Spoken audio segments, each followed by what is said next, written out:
Pues lo prometido es deuda y les traigo una segunda parte, o mejor dicho, un segundo clip que pude grabar de esa entrevista que le hicieron al sapo de William Grisby. Les dejo el clip y después venimos a comentar. Historia, ¿no? Acordate que aquellas personas que no quisiste mencionar que se quisieron robar fueron a una elección y, hermano, nadie... 1.6%. Sí, hombre, sí, o sea, ¿Qué permió la esencia de Tomás para mantener Policía Nacional, el Ejército, hija de la Revolución?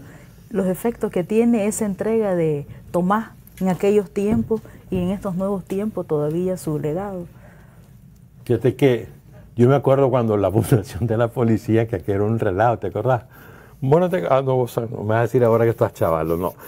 Pero ese era un relajo. Recuerdo, claro, que recuerdo. O sea, vos veías qué formación y todo el mundo... Ya, o sea, porque así éramos. Veníamos de ahí, pues, con una guerrillera que cada quien hacía lo que podía. ¿Y cómo se hizo ese esfuerzo? No, se fue construyendo la policía con acciones concretas. Me acuerdo de un operativo que lo hizo precisamente el chino contra los plantíos de marihuana en Terrabona y Sébaco. De las primeras cosas que hicieron como policía. O la policía del tránsito.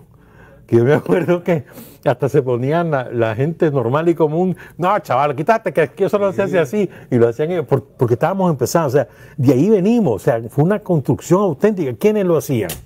El chavalero de los barrios, son los fundadores de la policía, los chavalos guerrilleros, sí.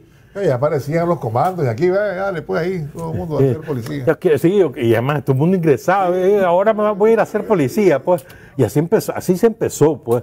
Y desde ahí, mirá lo que es hoy. Toda una institución sólida que ha demostrado lealtad a la patria, rigor apegado a la ley. O es el ejército. ¿De dónde viene ese ejército? No, viene de esas columnas guerrilleras. Pero los ves ahora y vos te quedas sorprendido. El ejército más profesional de Centroamérica, sin duda alguna. ¿Por qué razón? Porque no solo está pegado a la ley, sino que resiste las vanidades y los chantajes, las prebendas que le ofrecen los enemigos de la patria. Y el ejército está incólume. O sea, ¿cómo no vamos a sentir orgullo de eso? Bueno. Ahí está, y quiero referirme a lo que dijeron en los primeros segundos del video, que aunque es una parte cortita, sí nos dice mucho.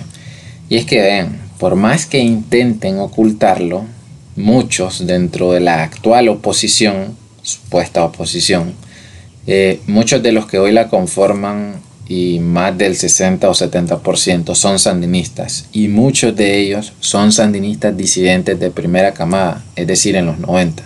Entonces, ¿a quiénes se refieren estos propagandistas sandinistas cuando dicen los que sacaron el 1.6% en las elecciones presidenciales de 1996? Se refieren al MRS, el Movimiento Renovador Sandinista, que sacó ese raquítico 1.6%. Entonces, ¿quiénes son esos sandinistas disidentes que hoy conforman la oposición y hoy son uno de los grandes abanderados que siempre han sido sandinistas? Entonces, Sergio Ramírez es uno de los disidentes a los que se refieren estos sapos que estaban en la entrevista. Sergio Ramírez es lo que hoy es la Chayo, fue codictador de Ortega en la primera dictadura en los 80, él fue vicepresidente de la primera dictadura sandinista. Dora María Telles, gran defensora de derechos humanos y fue una comandante guerrillera que tiene manchado sus manos de sangre. A saber con cuántas vidas humanas con las que acabó esta zapa. Mónica Baltodano, otra defensora de derechos humanos que fue una guerrillera sandinista. Y por cierto, la Baltodano, ¿sabían ustedes que apoyó a Ortega en el caso de Soy la América Narváez? Sí. Entonces, ¿cómo es posible que esta mujer se diga feminista y apoyó a Ortega en el caso de Soy la América? No puedo decir más porque si no me censuran el video, vayan a investigar eso y se darán cuenta de que feminista esta mujer no tiene nada. Es una arpía. Yoconda Belli, otra que fue sandinista disidente en los 90 y que apoyó al dictador en toda la década de los 80. Ernesto Cardenal, este fue ministro de Cultura y uno de los responsables de la Teología de la Liberación. Este fue excomulgado de la Iglesia Católica. Todo aquel que defienda la memoria de este delincuente es un sandinista infiltrado o solapado. Ojalá y se esté quemando en el infierno. Víctor Hugo Tinoco, vicecanciller de la primera dictadura sandinista. Hugo Torres, general del ejército sandinista en la primera dictadura en los 80. Ojalá si se esté quemando en el infierno. Carlos Tunerman, ministro de Educación en la primera dictadura sandinista. Era el responsable de adoctrinar a la niñez y la adolescencia. Edgar Tijerino, otro sandinista disidente de los 90. Carlos Fernando Chamorro, otro disidente. Este fue director de La Barricada, que era un periódico en la primera dictadura sandinista. Era el responsable de la maquinaria sandinista propagandista en los 80. Entonces, esto no lo digo para todos los que ya lo saben, porque esto dirán, pero si esto ya lo sabemos, ¿para qué lo decís, Charlie? Es que entiendan. Yo no sé, digamos, la edad que tienen todos los que están viendo los videos, pero sí sé que hay muchos jóvenes. Entonces, aunque sea 1, 2, 3, 4 o 5 jóvenes que estén viendo este video, sé que esta información les sirve mucho, porque muchos de ellos, pues, digamos, no tienen contexto y no saben. Entonces, hay que transmitir la información, porque así como yo un día no supe, y al leer, ver videos y escuchar de gente mayor que sí sabía, fue que comencé a conocer la historia sangrienta de todos estos personajes que les comencé a hablar. Entonces, así como un día yo no supe y hubo gente que lo explicó, así lo estoy haciendo ahora. Entonces tenemos que llevar este conocimiento, tenemos que destapar la historia de todos estos sandinistas infiltrados que fueron grandes represores en la primera dictadura en los 80. Ahora vamos a la segunda parte, vamos a ver si el video no se nos va muy largo, en donde se jactan, se burlan, sienten orgullo de que el ejército y la policía siempre fueron sandinistas. Y esto es una cruda verdad, aunque no lo querramos aceptar. El ejército y la policía tienen su origen en el golpe armado, en el golpe de estado armado que se dio en el 79, porque eso es lo que fue, un golpe armado. Por más que le digan revolución, no van a cambiar lo que significó esto, un golpe de estado armado por guerrillas comunistas. Esto fue lo que se dio en el 79. Le dicen revolución para ocultar eso.